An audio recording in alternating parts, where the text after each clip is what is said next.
Magandang araw, aking mga kaibigan. Tagalog voice over tayo ngayong. Ito ay ang ikatlong bahagi ng aking video na kinunan ko noong 6 April na linggo. Dito pa rin tayo sa location na parke. Ang pangalan pala nito ay Masves Park. At di ko alam na ito pala ay may makabuluhang at kakaibang kasaysayan ang lugar na ito dahil ito pala ay minsan ay isang military defense. Napansin nyo ang shape ng park na to ay medyo pa half moon pala ito. Kung titingnan mo siya sa aerial shot or drone shot, kaso wala akong ganon dahil pinagbabawal yon sa mga syudad. So, ganon. Pag half moon shake, isang tawag dyan ay ravelin daw na isang defense military tactic noon. So, ginagawa nila mga ganyan pang depensa. At ito ay nakapalibot ng tubig at so ang tawag dito sa English ay moat na meron akong video na diniscuss ko na dati kung anong ibig sabihin ng moat.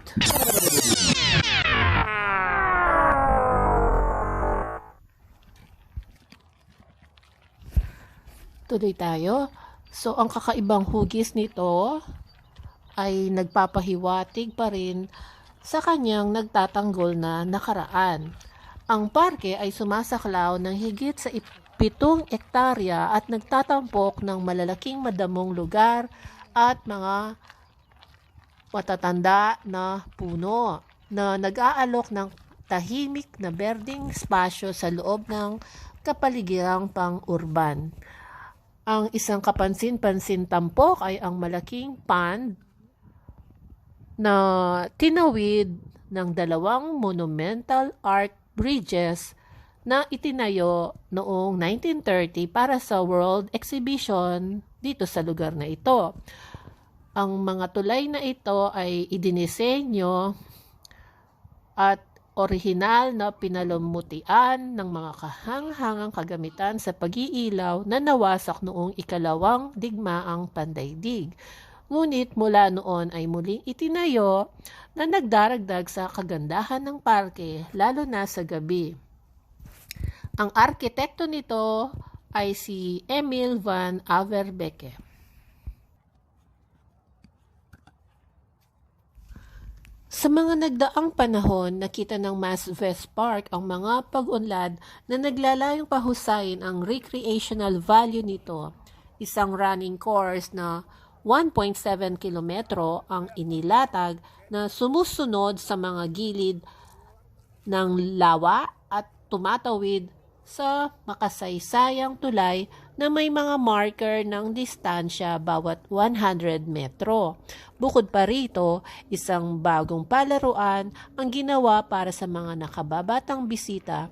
Ang parke ay bumubuo rin ng isang bahagi ng mas malawak na Grüne Westen or Green Ramparts na proyekto na naglalayong pagsamahin ang mga umiiral na berdeng espasyo sa kahabaan ng Antwerp Ring Road.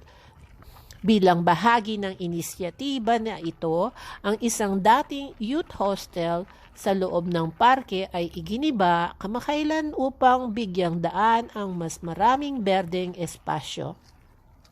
Kasama sa disenyo ng landscape para sa Masves area, ang pagpapalawak sa kasalukuyang daanan ng bisikleta para ma-accommodate ang mas maraming user at pagsamahin ang dog walking zone sa kombinasyon ng makasaysayang kahalagahan at modernong recreational facility. Ang Masves Park ay nagsisilbing mahalagang berdeng baga para sa lungsod at isang link sa nakaraan ng Antwerp. Up next, enjoy my musical video brought to you by Lilex via Pixabay. The sky was torn, the winds ran wild, the world forgot its inner child. But through the dark,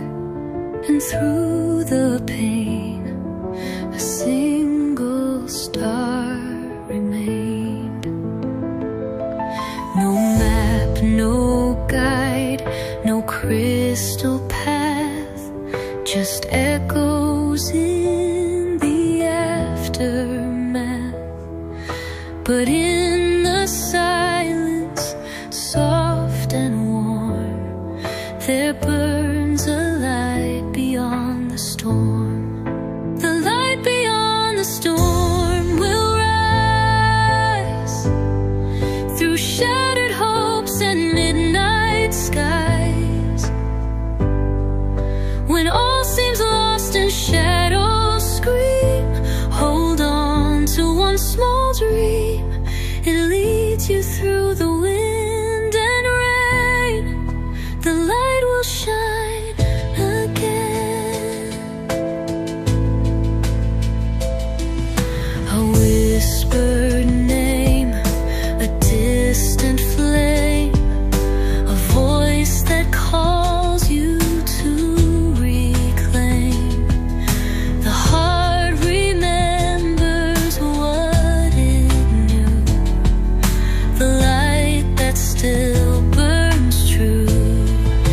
The light beyond the storm will rise through shattered hopes and midnight skies. When all seems lost and shadows scream, hold on to one small dream. It leads you through the wind and rain. The light will shine again. You are the spark, the soul, the song. The night may break, but not for long. For even stars are born from flame, and you will rise the same. The light beyond the storm is near. It sings to every hidden fear. So rise and walk the path unknown. The light will guide you home. No storm can take what's meant to be. The light was always you and me.